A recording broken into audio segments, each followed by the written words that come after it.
অনেকেই এই কাল আর সেকাল যুগের যে নারীদের সাথে এটাকে গুলিয়ে ফেলে। এই কাল আর সেকালের মধ্যে অনেক তফাৎ আছে।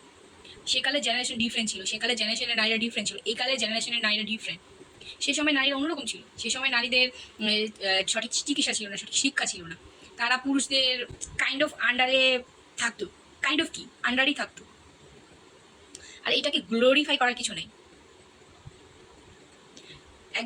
একজন জেন্ডারের আন্ডারে থাকবে, এটা এটা খুবই খারাপ।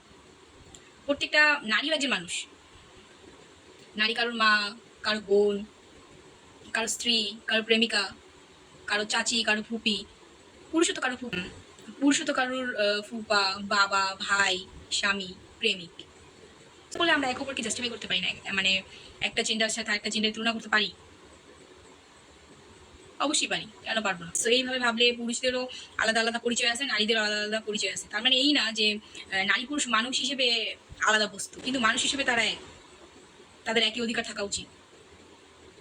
আর এই যুগে নারীরা সেকালে নারী দাদিদের মতো চুপ থাকে না। এই যুগে নারীরা, এই কালে নারীরা শিক্ষিত,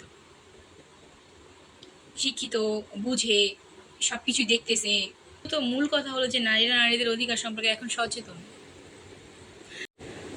তাই তার পার্টনার যদি তাকে অ্যাবিউজ করে বা কোনো কিছু নির্যাতন করে বা কোনো কিছু বলে, তারা সেটা মেনে নেয় না।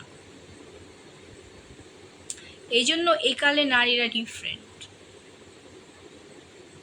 সেকালের সাথে তুলনা করে লাভ নেই।